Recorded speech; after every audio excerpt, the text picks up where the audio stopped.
പുത്തൻ ബസ്സിൽ കന്നിയാത്രക്കാരനായി നഗരം ചുറ്റി മുഖ്യമന്ത്രി സി ജോസഫ് വിജയ്. വ്യാഴാഴ്ച രാവിലെ തമിഴ്നാട് സർക്കാർ പുതുതായി വാങ്ങിയ 300 ബസ്സുകളുടെ ഫ്ളാഗ് ഓഫ് നിർവഹിച്ച ശേഷമാണ് വിജയ് തന്റെ മണ്ഡലമായ പെരമ്പൂരിലേക്കുള്ള 29 സി നമ്പർ ബസ്സിൽ കയറിയിരുന്ന് യാത്രക്കാരന്റെ വേഷമണിഞ്ഞത്. ബസ്സിൽ വിജയ് നഗരം ചുറ്റി തന്റെ മൊബൈൽ ഫോണിൽ ചിത്രങ്ങളും വീഡിയോയും പകർത്തി കണ്ടക്ടറെ പിടിച്ച് അടുത്തിരുത്തി ടിക്കറ്റ് എടുത്തു. മറ്റു യാത്രികരെ അഭിവാദ്യം ചെയ്തു. വിജയിയുടെ ബസ് യാത്രയുടെ ദൃശ്യങ്ങൾ സാമൂഹിക മാധ്യമങ്ങളിൽ വൈറലായി. പുത്തൻ ബസ്സുകൾ നിരത്തിലിറക്കിയതിനേക്കാൾ ആളുകൾ അഭിനന്ദിച്ചത് അതേ ബസ്സിൽ ആദ്യ യാത്ര ചെയ്യാനുള്ള വിജയിയുടെ തീരുമാനത്തെയാണ്. ലോകബാങ്കിന്റെ സഹായത്തോടെ 750 വൈദ്യുത ബസ്സുകൾ കൂടി മെട്രോപൊളിറ്റൻ ട്രാൻസ്പോർട്ട് കോർപ്പറേഷൻ റോഡിൽ ഇറക്കുന്നുവെന്ന വാർത്തകളും പുറത്തു വന്നിരുന്നു. 1337 കോടി രൂപ ചെലവിൽ 550 AC ബസ്സുകളും 200 ഡീലക്സ് ബസ്സുകളുമാണ് റോഡിലിറക്കുക. ഡീലക്സ് ബസ്സുകളിൽ AC ഉണ്ടാവില്ല. Thandaiyarpet, Vyasarpadi, Poonamallee, Thiruvanmiyur, Minjur, Manali, red hills, Koyambedu bus terminal എന്നിവയിൽ നിന്ന് സർവീസുകൾ നടത്തും. ബസ്സുകളുടെ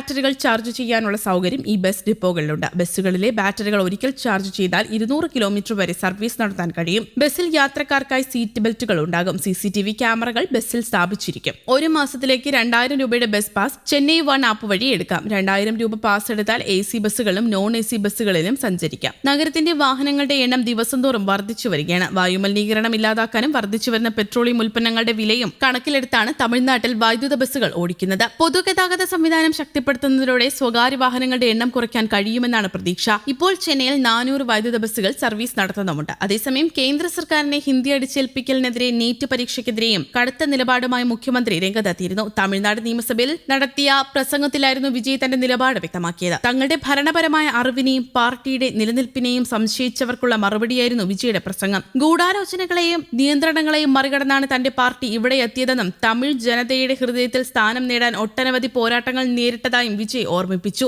പാർട്ടിയെ വെറുമൊരു നടന്റെ പാർട്ടി എന്ന് പരിഹസിക്കുന്ന വിമർശനങ്ങളെ താൻ ഗൗനിക്കുന്നില്ലെന്നും വിജയ് വ്യക്തമാക്കി. തമിഴ്നാട്ടിൽ സുതാര്യമായ രാഷ്ട്രീയം മുൻനിർത്തി തങ്ങൾ 35% വോട്ടുകൾ നേടിയാണ് അധികാരത്തിൽ വന്നത്. അധികാരം എളുപ്പത്തിൽ കിട്ടിയതാണെന്ന് പറയുന്നവർ തങ്ങൾ നേരിട്ട പ്രതിസന്ധികൾ കാണുന്നില്ല. ഇനിയും ഒരുപാട് ദൂരം മുന്നോട്ട് പോകാനുണ്ടെന്നും അദ്ദേഹം പറഞ്ഞു. ഒരു കുടുംബത്തിന് മാത്രം പ്രാധാന്യം നൽകുന്നതല്ല തങ്ങളുടെ രാഷ്ട്രീയമെന്ന് DMKയെ ലക്ഷ്യമിട്ട് വിജയ് പറഞ്ഞു. തമിഴ്നാട്ടിലെ ഓരോ കുടുംബത്തിനും പ്രാധാന്യം നൽകുന്ന ഭരണമാണ് തങ്ങളുടേതെന്നും വിജയ് അവകാശപ്പെട്ടു. 1967 അണ്ണാദുരയും 1977 MGRും സാധാരണക്കാർക്കായി സർക്കാർ രൂപീകരിച്ചതുപോലെ 2026 വിജയുടെ സർക്കാരും സാധാരണക്കാർക്ക് വേണ്ടിയുള്ളതാണെന്ന് അദ്ദേഹം കൂട്ടിച്ചേർത്തു. മെഡിക്കൽ പ്രവേശനത്തിനുള്ള നീറ്റ് പരീക്ഷ രാജ്യത്ത് വലിയ അസമത്വമാണ് ഉണ്ടാക്കുന്നത്. ചോദ്യപേപ്പർ ചോർച്ചയും വിദ്യാർത്ഥികളുടെ ആത്മഹത്യയും കാരണം ഈ പരീക്ഷയുടെ വിശ്വാസ്യത നഷ്ടപ്പെട്ടിരിക്കുകയാണ്. അതിനാൽ നീറ്റ് പൂർണ്ണമായും നിർത്തലാക്കണമെന്നും 12ാം ക്ലാസ്സിലെ മാർക്കിന്റെ അടിസ്ഥാനത്തിൽ പ്രവേശനം നൽകണമെന്നുമാണ് തമിഴ്നാടിന്റെ നിലപാട്. കൂടാതെ ഹിന്ദി അടിച്ചേൽപ്പിക്കലിനെതിരെ സംസാരിച്ച അദ്ദേഹം തമിഴും ഇംഗ്ലീഷും ഉൾപ്പെടുന്ന നിലവിലെ ഇരുഭാഷാ നയം തന്നെ സംസ്ഥാനത്തിന് മതിയെന്ന് വ്യക്തമാക്കി. താൻ പങ്കെടുക്കേണ്ടിയിരുന്ന തിരഞ്ഞെടുപ്പ് റാലിക്കിടെ കരൂരിലുണ്ടായ ദുരന്തത്തിൽ 41 പേർക്ക് ജീവൻ നഷ്ടമായതിലുള്ള വേദന ഒരിക്കലും മാറില്ലെന്നും വിജയ് പറഞ്ഞു. എന്നാൽ ഈ ദുരന്തത്തിന്റെ ഉത്തരവാദിത്തം പോലും തങ്ങളുടെ മേൽ കെട്ടിവെച്ച മുൻ മുഖ്യമന്ത്രി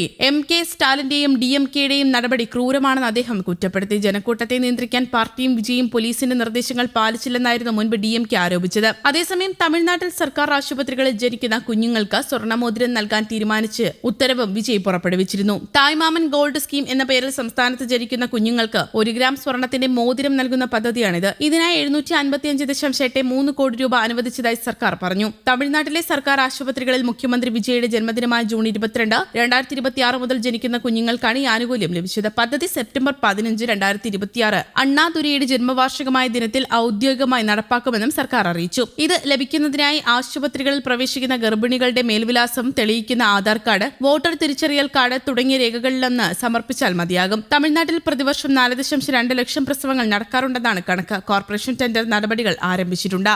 ന്യൂസ് ഡെസ്ക്, കേരള കൗമുദി.